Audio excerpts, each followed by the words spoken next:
Eze-Ana Ugochi tubelu. Nwoke ọma na oraifite, ị ga-adị.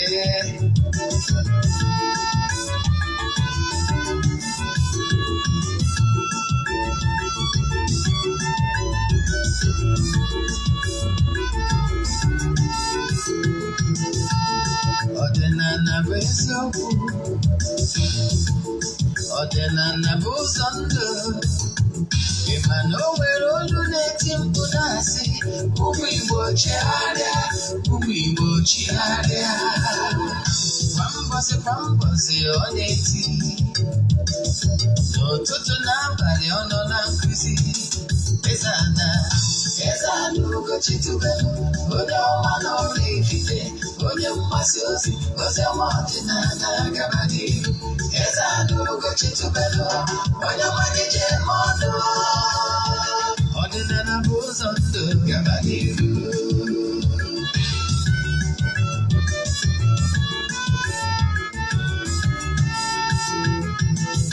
Eze-Ana Ugochi tubelu, onye ọma na oraifite, onye mgbasa ozi, ozi ọma ọdịnala gaba n'ihu. Eze-Ana Ugochi tubelu, onye ọmalịcha eme ọnụ. Ọdịnala bụ ụzọ ndụ gaba n'ihu. Eze-Ana ga-adị, Ugochi tubelu ga-adị, Ugochi tubelu tempụl, ọ ya adị. Maka na eziokwu ọnwa chacha, ndị ụka eriga anyị fọnta mbaki, ndị oche ya fọnta mbaki. Fọdụ asịkala aka ghọrọ ụmụ Igbo, si anyị rapụ nke anyị na nke faka mma. Buru Baịbụl bịa, akwụkwọ akụkọ, mepekwa chọọchị fa, obodo ụka agakwa. Mana Ugochi tubelu ekweghị ekwe, Eze-Ana si na ọma mme. Ọdịnala amanwụ, ọmanwụ chacha. Oge ọbụla ọ na-eti, ọ nọ na nkụzi. Chukwu abịa ma gbaa gị ume. Ọdịnala ya dị. Eze-Ana Ugochi tubelu, onye ọma na oraifite, onye mgbasa ozi, ozi ọma ọdịnala gaba n'ihu. Ụtụtụ ọma na ọnwa ọdịnala Igbo. Abịakwa m n'oge awa nke eziokwu, oge anyị ji awa eziokwu niile agba, nke ọ bụ m nwa Ogbuefi Eze-Ana Ugochi tubelu na-anọ n'isi ya. Maka ndị ọ bụ tata awụ isi ha na-afụ m, afa m bụ Ogbuefi Eze-Ana Ugochi tubelu oraifite, echiri m ọzọ Eze-Ana. Abụ m onye isi nchụaja na Ugochi tubelu ọdịnala tempụl. Anyị na-agba afa mmiri emi n'ụfazi ọrụ mmụọ dị iche iche. Abụkwazị m onye isi nchụaja na ọdịnala Restoration Prayer Ministry. Bụrụkwazị onye mgbasa ozi ọdịnala Igbo. You can call me an ọdịnala evangelist. I will answer. My mission is to help people live better life. N'ụbọchị taa, ụbọchị nkwọ, asị m na nkwọ ya kwụpụrụ anyị ihe ọma. Asị m onye checha ihe ọjọọ ya eme ya ma onwe. Asị m na ndụ anyị ga-adị nọ.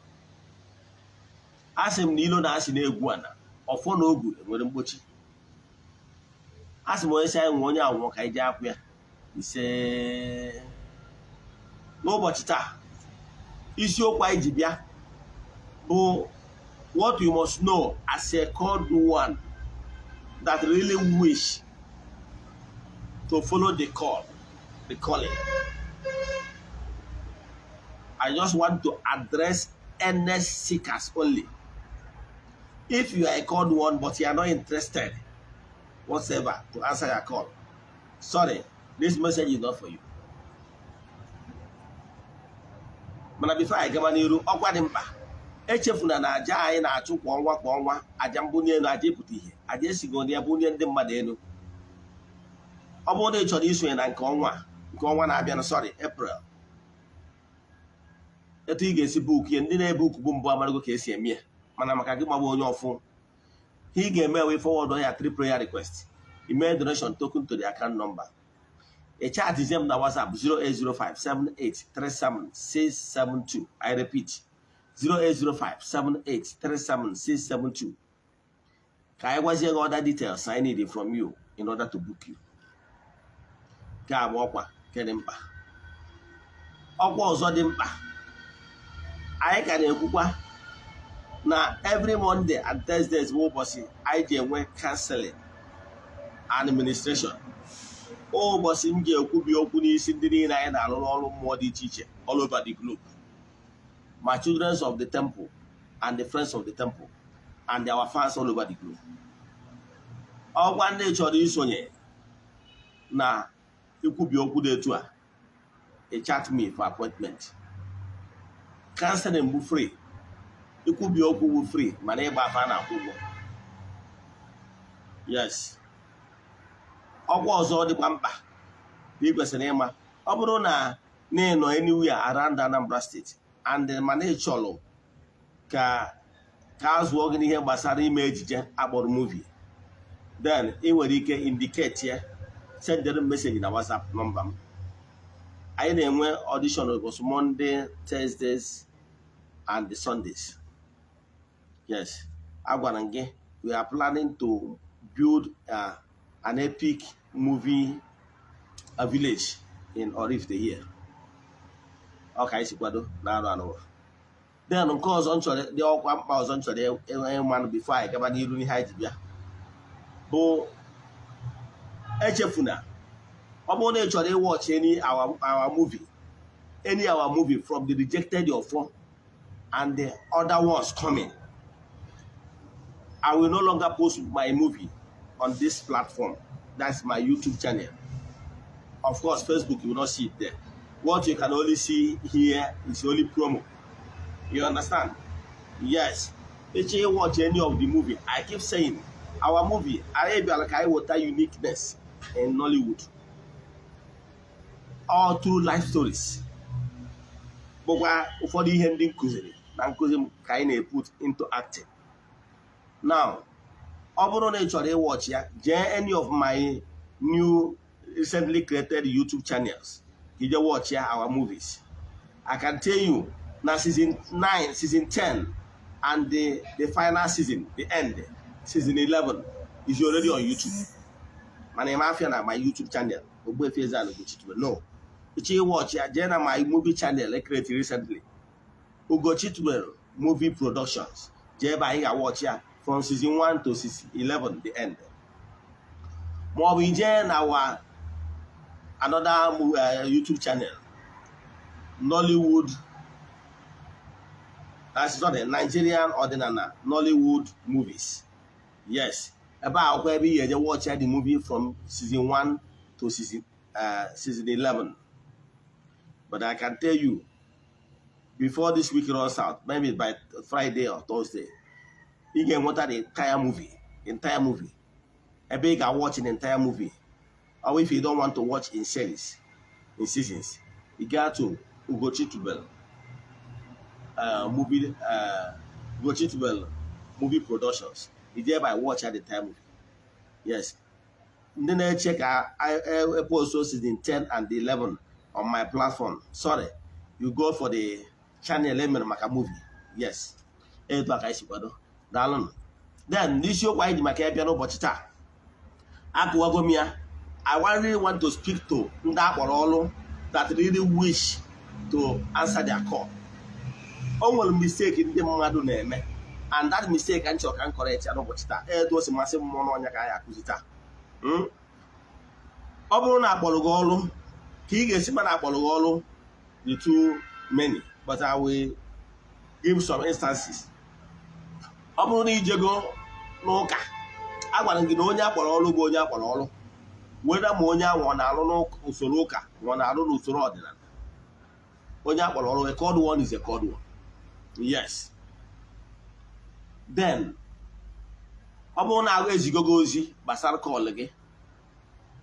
Senaka Mado. More Sinaka more waggy. Yes, I want to go when they were clairvoyants, were clairdians, and when then I fought when then I know. Oborona, there's you gonna voice. More than more direct. Well, waggy. No go. It just a call again. Then, either they know that by voice, more free as in pictures, as movie. then ma ọ bụ na eziri ya n'ozi either by dibia or onye na-arụ n'usoro ụka pastor or prophet, and n'elu gị anụkwa ya again, and you wish to do the work, yes, I want to address you, I want to talk to you. Mana ọ bụrụ na ezigo gị ozi ndị a, however, you are not interested, sorry, this message is not for you. I want to address earnest seekers only. Yes, ọ bụrụ na nke bụ eziokwu bụ na ọ bụrụ na akpọrọ gị ọrụ, you decide you are not to do it. Believe in me, you get received with pure. No two ways about that. You know why? Maka na o nwere onye ọ bụ na ọ bụ gị nwa ga-ekwubi okwu n'isi ya, and any other person. O nwere onye ọ bụ na ọ gị nwa ga-ekwubi okwu n'isi ya, udo obi adị. Onye akpata anyị nwere ike ịfụ mmadụ na-abụ nwere ofu ọgwụgwọ, ha na-abụ eje na nke ofu onye akpọrọ ọrụ, ekwubi okwu n'isi ha na-abụ n'ọrụ n'isi ha na-abụ nke ofu onye adị mma, nke onye nke ọzọ adịrọ mma. Yes, onye nke anwa nke ya adịrọ mma, ihe ọ pụtara bụ na ọ bụrụ onye anwa o jere na nke ga-ekwubi okwu n'isi ya, someone will come. Nọtara ya?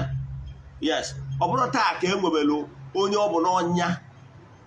Echefuna na ịgụ akwụkwọ ndị ụka ọbịa, ya afụ ebe John the Baptist na-asị ụmụazụ ya ha ji ejụọ Jizọs ndị ụka ọbịa ma ọ bụ nyanwa bụ onye ahụ a na-atụ anya ya. Ịghọtara ya? So e nwere onye dedicated for some certain things. So until gị nwa na onwe gị eje n'ihu ọrụ gị iji wee zute onye anwa, ọ bụ na ọgụ ya ekwubi okwu n'isi. Enwere ike ihe ga-eji kwubi okwu n'isi ya abụrụ ihe dị much, mana na ihe ị chọrọ ka a chọrọ ka ekwubi okwu n'isi ka udo obi dị. Ndị ma nkụzi mana nna like inside example. Let me cite another example. Ije na ancient book, o nwere onye a na-akpọ Eli, nwe onye a na-akpọ Elkana, nwe onye a na-akpọ Ana. These three characters ka nchọ ka m kwurụtara gị ihe mere. Echefuna na prophetess Helen Nkume ji ihe a na-achekwara wee gụọ egwu in the 80s. Ana na di ya Elkana.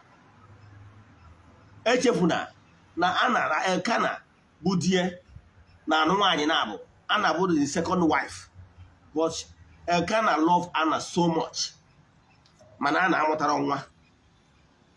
Mana o nwere mmemme ha na-ejebe, mmemme a na-eje kwa arọ ya bụ ụdị mmemme anyị ga-eme n'Ugochi toward na temple na September 16 for children of the temple. Ọ bụsị ihe eji na nchawu ji eri oke annually. Na ụdị mmemme dị etu a ka ha jebere na temple eje chụọ aja a na-akpọ Shilo. Ebe ahụ ka ndị ụka ndị ụfọdụ ji wee mụta a na-akpọ mmemme Shilo. A na-eje once in a year. Ndị na-edi m na-ejebe. Ịghọtara ya? Ebe a ka a si weta borrow that word Shilo. Ha wee jebe na mmemme Shilo anwa wee ruo n'ebe nchụaja the temple na the altar. O wee bụ na echefuna na Elkana bụ onye nchụaja, and Elkana has been praying for his wife, his beloved wife, to conceive. Mana his beloved wife did not conceive. N'agbanyeghị na ọ bụ onye nchụaja, and n'agbanyeghị na ọ na-ekpere ndị ọzọ ekpere ka udo obi dịrị ha, mana ndị ọzọ a nwere ike na-enweta udo obi, mana nwunye nke aka ya enwetara udo obi. Etu a ka ọ dịkwa na ị nwere ike ifukwa onye akpọrọ ọrụ, weda ma ọ na-alụ n'ụka ma ọ bụ na-alụ n'ọgọ mmụọ, nke ndị mmadụ kpọrọ ọgọ mmụọ n'ọdịnala. O nwere ike onwe ofu ọ na-esi n'aka na-atụ ndị mmadụ na-agbụ, mana o nwekwara ike nwee nwunye ya amụtara nwa. Ịghọtara ya? So ọ bụrụ taa ka ọ dịba. Yes. So mana ihe na-achọ ịkọwalụ gị bụ na di ya bụ Elkana na-ekpebe ekpere na-aga ọfọ n'isi nwunye ya bụ Ana, mana nwunye ya atụrụ, nwunye ya amụrụkwanụ, until mgbe ha jere mmemme Shilo a na-eme annually. Na mmemme Shilo anwa ka onye high priest nọ ebe anwa na mmemme Shilo anwa a na-akpọ Eli. Eli ana na onwe ya ejogo n'ebe nchụaja na ọta maka na abịa n'ebe nchụaja a na-enwe mgbe onye ọbụla nwere ike ije kpee ekpere. Etu akọrịkwa na temple Ugochi tubelu na temple a na-enwe mgbe ya abịa na you want to go and pray, you will be permitted. Now, even if you want to go and pray alone is allowed. So, n'ụdị ọnọdụ dị etu a ka that Ana jelu were ekpe ekpere were akọwa etu o si dị ya n'obi. But o nwere ebe ihe ekperuo spiritually motivated prayers. Ịdị elevated. Yes, ọ bụrụ na o mebere gị ma na ịdịrọ serious na spiritual exercises ka a na-eme. O nwere ego ihe emeruo ya dị carried away. O nwere mgbe ihe emeruo ya dị carried away ọ dị ka asị na nwere ihe a na-agwa gị. Ọ bụrụ na ọ dị ka asị na ọ na-agwa gị something. But inability of you to assimilate it nwere ike ịbụ ya challenge. But if not, nke bụ eziokwu na ị na-eme because ihe ị nidiri ime ewu ka ị mature to the level of na ị ga-enwe ike discard distractions. That's your earthly worries whenever you know na before the presence of God. Because that's again with prayer. I say na prayer bụ iwelite uche anyị na obi anyị elu n'ebe Chukwu nọ. Ịghọtara ihe prayer? Yes. So ọnọdụ dị etu a ka nya m nwaanyị nọ. Ọ na-ewuti ọ na-ama jijiji. O wee luzie ka Eli bịa afọ ya sị Ana, my daughter, kedu mgbe ị bidokwara ịṅụ mmanya? O wee sị ya nna m na o nwere mmanya ọbụla m ṅụrụ kama na-etu o si dị n'obi ka anyị bịa n'ihu Chineke wee na-adawa obi m n'iru ya. Ime ihe Eli mere. Eli wee sị ya nne nwa na n'udo ka Chineke mezuoro gị ihe yọrọ ya. Etu a ka Ana na di ya Elkana si wee naruo na onye etu di na nwunye si anọ Ana wee tụrụ ime. Ịghọtara ya? Ihe ọ pụtara bụ na ọ bụrụ di ya ga-ekwubi okwu n'isi ya na ọ bụ onye ọzọ Eli ga-ekwubi okwu n'isi ya. So o nwere ọnọdụ ị ga-anọ na ya ị na-ediri ka mmadụ kwubi okwu n'isi gị no matter how perfect you are. Maka na ekele ọrụ eke. Ọ ya bụ ihe merenụ. Apụta ka ụdị ihe na-eto a mechaziere. Ana nwere onwe enweghị wee nwere onwe ya. So amaghị m ọnọdụ ị na-agabiga. Ị nwere ike ịbụrụ onye akpọrọ ọrụ. Ihe kpatara na-egbu onye akpọrọ ọrụ mana ị chọrọ ịrụ nya bụ ọrụ. Ị chọrọ ịrụ nya bụ ọrụ. Ihe a ga-eji na-apịawa gị azụ ọbụla na onye ahụ ị kwesịrị ikwubiri okwu na-ana n'ụlọ na-akụ ọta na-ebe akwa na-asị Chukwu okike kere ka nke m ji wee dịzi iche na ndị mụ na ha gbara ngwere na ha agbakwa n'oke. Ọ na-ebe akwa ọ na-ebe ga na-emetụ Chineke n'obi. Ọ ga-eji wee na-akpọ gị a na-apịwa gị azụ ka ijee n'ihu ọrụ gị ka ị wee tute onye dị etu a na mgbe mkpa. Ọnya kpatara na onye ọbụla akpọrọ ọrụ can never know peace unless he answer the call. You know why? Na ndị niile kwesịrị ikwubiri okwu nọ na-ebe akwa na-akụ ọta. And why na ha na-ebe akwa na-akụ ọta? Gị nwa na onwe ga na-anọkwa n'ebe ị nọ na-ebe akwa na-akụ ọta n'ụdị nke gị. Ị nwere ike ihe niile ezuoro gị financially mana enwere ike remain childless.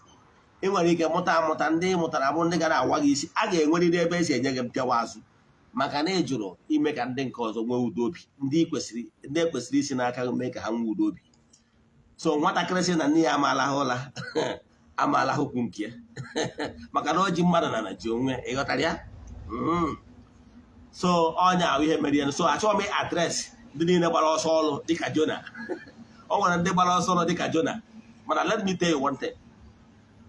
Ụnụ ndị gbara ọsọ ọrụ ka m gwa gị the forces of nature and the gravity of the cry ndị niile kwesịrị ikwubiri okwu.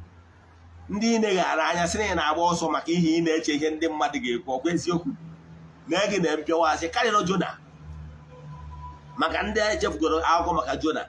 Jona bụ onye akpọrọ ọrụ ka o jee obodo Ninive ka o jee gwa ha ka ha chigharịa na mmehie ha. Mana Jona dịka mmadụ na-afụta ndị Ninive dịka ndị enweghị ntị. N'ote ga agwara ndị Ninive ha kwụsị ihe ọjọọ ha jụ. Ọ sị mba na ya ma eje iwe Chineke ya dakwasa ndị Ninive ka ekpochapụ ndị Ninive. Mana uche mmadụ abụrụ uche Chukwu ọkwa eziokwu. Maka na Chineke nwere ike onwe mmadụ na-abụ na ịtọ ndị obi ha dị pure. O feel because of these people. Let me give Ninive people another opportunity. Ime ihe mere na Jona wee gbaa ọsọ. Tere ọ batara ya n'ọsọ wee gbapụ ka onye obodo ọzọ ka ọ kwụsịsị receive that message. I can tell you, ọ bụrụ na akpọrọ ọgbụgba oku na be nna gị i wee sị ka ị gba ọsọ gbaa n'ebe ọzọ ịgbanacha ya anata. I'm a living witness. O nwere mgbe ndị ọkara wee gbaa ọsọ be nna m for years I did not come home. Ọ nwere burial a na-eme ihe mmemme wu ndị a ebe a for the burial esikwa ebe a ji burial ụna maka na eche m na ihe na-eme m ozi be nna m ịghọtara ya nke ahụ sorry for another day. Mgbe gba na Abuja aka esi wee too omi wee too nata m n'ụlọ.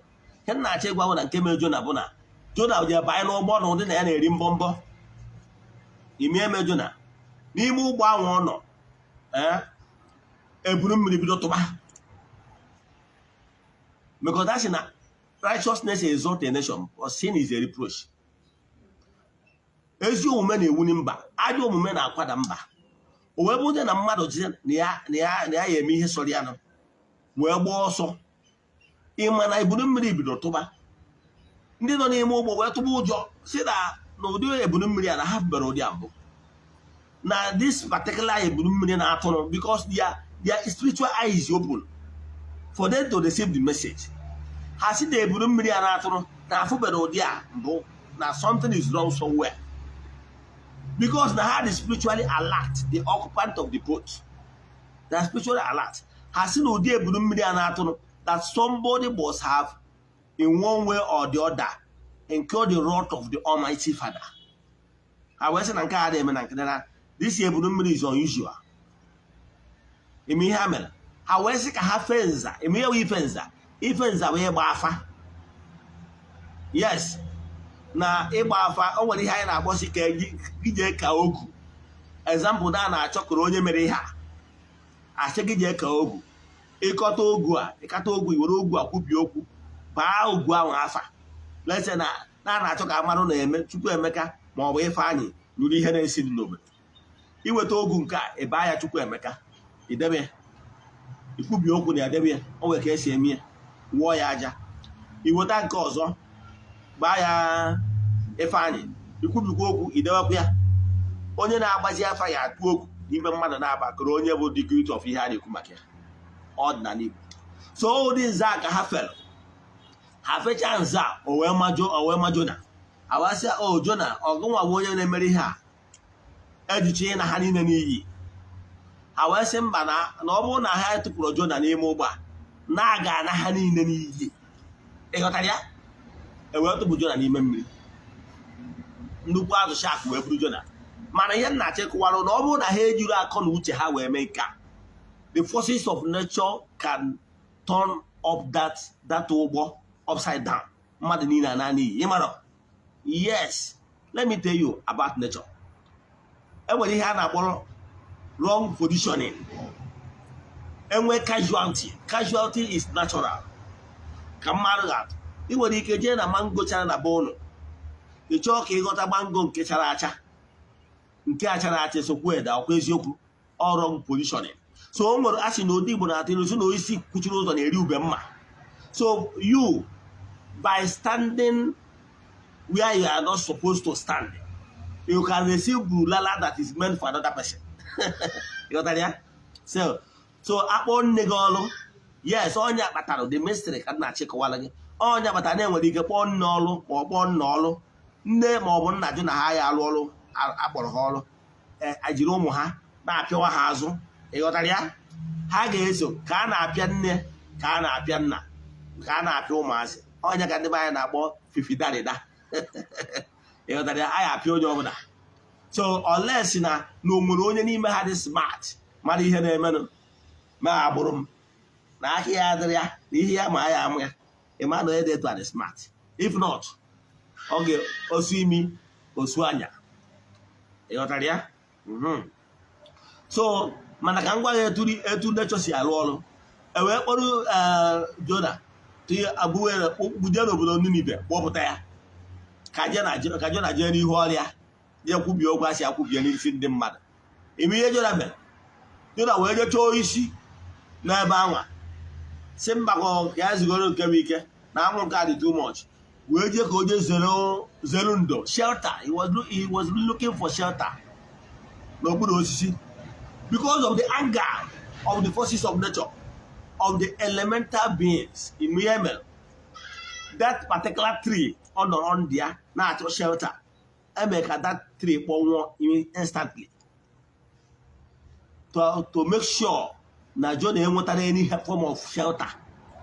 I'm not here to pass through. I can tell you, because of that your marriage, because of that your whatever, that your wealth, that is making you feel comfortable, that is making you to say that will make you to feel comfortable in imagining you all again. Forces of nature can destroy that whatever that is giving you comfort. Yes, they can destroy whatever that is giving you comfort. They can you all again. You got that? So, so all the men I know, don't see it and carry the chair. You got that here? You can go here, what the time we'll go here, book you got here. Macagama Bonia or all, get a rim bomb, can I boss up? And run away soldier, I have. So, Kawaga, I'm going to bury address today. Then bury address one day, Apollo, Hatch or the other ball. Come go 1 3 tomorrow. Yes, for them are working, why the awakening is much nowadays. Awakening is much nowadays because of the one of the reasons that some of our ancestors are reconnecting back in masses. They are reconnecting back massively, so that now Abura can weaken the message of truth. So that is one of the reasons. Doctor manager saying that they can go na have found them mad na social media. But I can tell you now whatever number you guys seen and the na social media, everybody 1/3, everybody 10% of the number of pastors. But one thing I don't know. Know that, yeah? So as long as I know more convert into ordinary spirituality, I can then more spiritual leaders. All nature here. Then, many other advice in West Rimaka, go on all in catch is Ojabo. Actually, advice I want to talk to you. The advice I want to give you, boom, Ekwenaka, K Diana Kandi or Chongonoko. I will tell you the truth because I lose nothing. Yes. Here, many go with the truth to Buna. Actually, I'm not going with the truth. Just discard it. I didn't lose anything. Or even one more one be work on my way. The thing I want to try successful. I can tell you. Onya Bololo, whether my old pastor may warn you on your dinner, or Diomana. Onya Batalo. Now, Obron on the Catholic, Burundi Anglican. Let me use these two Orthodox churches as example. Their priests and the no Kochuku originally should be that or all people that choose to go by their calling. You know what I mean? Then the normal process in order to harmonize, to train somebody to become a priest, an ordained priest in these Orthodox churches, you must pass through seminaries. You know why? They want to train you in all manners of life. And again, to train you, Nanyabu Obubelanga, Kiwe Otia Goba, Kankuzi Weburofu. Egotaria? To our God, Okodina, and our Godian religion. Godian religion, Oka or the Oka Fono. How will their system of priesthood, Oja Borolo Cholo Ebo Oden Tribe, they will put you through the training. After the training, you will be ordained. And through that training, you will be trained to know the do's and the don'ts, using the spiritual book that guide all. Abolon coming. So, if now all the priests gonna think, they preach in the same direction because they receive the same training. But why you know why there is so huge difference in ordinary teaching today? Is because of Ndi Okorogwo, The other day, I will not mention them. Ofu onye nwaanyị kpọrọ onwe ya eze nwaanyị pụtara na social media wee na-agwa ndị mmadụ ha erizi na catfish. In fact, ha erizi na azụ ụmụnne ha that are eating their brothers and sisters. Can you imagine? And if not that somebody like me stood tall and they were like, no, this is not ordinary. I comment on her topic. It was like, because she was live. I waited for her to respond. But I made my intention and the fact known. You understand? Then all they have accused. Even not na ndị mmadụ bịa kick back against it. Today, now teaching gonna go viral. To a go full n'ime ha si wee bịa kụzie sometime I think last year. Na na-eji menstruating this thing, blood. Eme cleansing, enwe ego, eme nka na nke a ewelu menstrual blood ụmụ nwaanyị na-enwe monthly. Were wee mee ego. But wee jụọ ya ụmụnne ya one ewugoro milionia. Ndị ahụ mkpụrụ bụ ka gaa viral mechaa die ya down because I calculate what the man is not real ọ bụrụ ọdịnala. Because ọtụtụ ndị mmadụ na-eme isi ọdịnala with some spirituality abụrụ Igbo originality. Ịghọtara ya? Ọnya ka confusion ji wee dị. Ịghọtara ya? Ofu n'ime kwa abịakwara yesterday kwa kụzikwa another 10. N'ime ha na-agwụ chukwa ndị mmiri wuru milionia. Mgbe na-achị ya ma ya nwawu milionia. And so it was so many fact mention over teachings and they teach. They be confused. Oh, no wonder no karum to me and my netonite. Well forbid the only abominable karum. I remember those times in the 80s. Ni me to come over go Catholic. What they have intention is to protect your faith so that I can do I can distort. That's your originality. You know what I mean? So I'm not knowing how they prevent. Now go to the mania why they prevented their followers not to. Because knowing fully well that now once you allow them to be listening and they attending all manner of lectures, they will be confused. So all we have on social media, all batalo na ordinary Igbo teaching na social media, especially in that social media. The Muslim 10 version. Therefore, putting more confusion. All I can do, my people, check here, analyze and where spirit of discernment. Even we can more than a hassle gana bata. Sumonya, more summon madonna on the town, na accusing in one direction. About Zulu Kabiana, na Northern. Kagwano when did they believe on a walk when they believe on sending a walk abroad. Kemwa believe on ya. They walk abroad part of Igbo spirituality. However, the foreign them matter that practice here. Where one them matter the consequence of those charms, making those negative charms. Eben fall with him. I don't want they pose here. All you want that entitled to his own view. Man, I check why would you wear it like that? But because of none them mother they just a boss out. Before the Yabo look at to us in Abu Maria. Before Maria, before you know it, or send out a message, before you know it, on Facebook, before you know it, or send the Aluba Dibia, or the Aluba is wine. Uruzian them Madone try and error.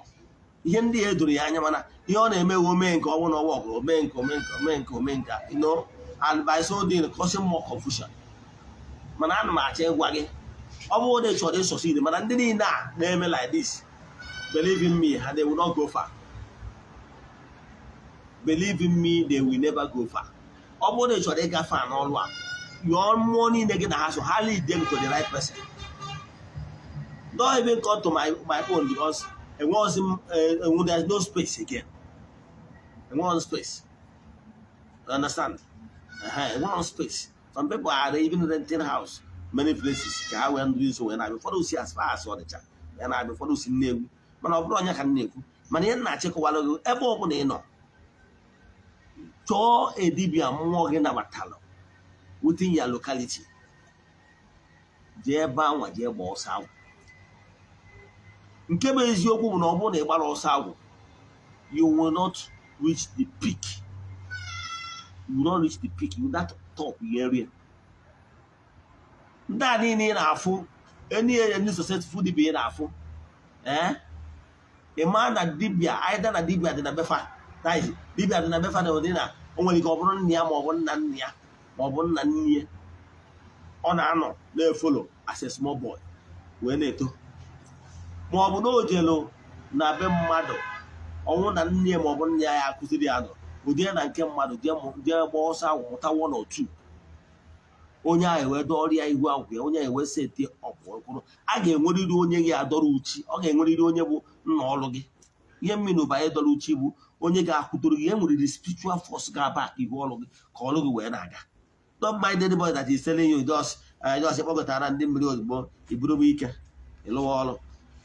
Ekere ọlụ eke enwere ọlụ bụ ọlụ ndị mmiri ihe eji the marine elements well nwee other ọlụ ụfọdụ neediri other deities to execute. Ịghọtara ya nke bụ ezi ụka na-agba ya echi n'ọnụ ị chọrọ ije n'ụka ị nwere ike si niile akpọrọ ọkpọ ije. Some pastors and some prophets will never reveal the real secret to you. Ife ha ga-eme ha ruo afọ n'inwe kọl etinye na prayer ministry etinye na prayer warrior ndị na-ese abịa ekpere ndị mmadụ ekpere ọchị ịlụ ọrụ ezinụlọ ọcha ajite ego ọ ga-ejije lụọ ọrụ ezinụlọ n'Owerri ọkpọ ụlọ chata moto tie ụlọ ruo jecha abata ọchị ọrụ na obere ego ọ maala ike ka ị kwụrụ n'ụkwụ gị na ọ ga na-eyuzu gị. Ọ fịara ahụ ịchọọ ka ọ kụzie elu gị ka ọ kwụdoro gị spiritually ka ị nwee ike kwụrụ n'ụkwụ gị na-abụ ọ ya ekwe.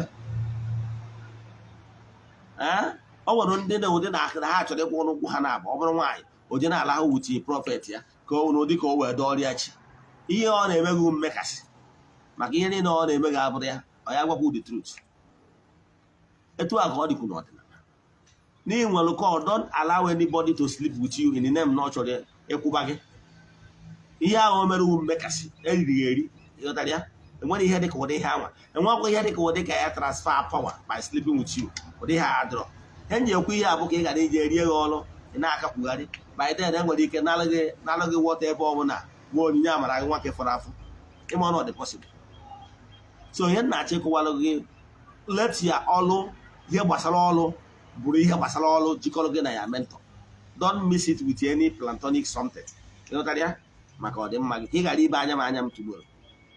Then what am I saying?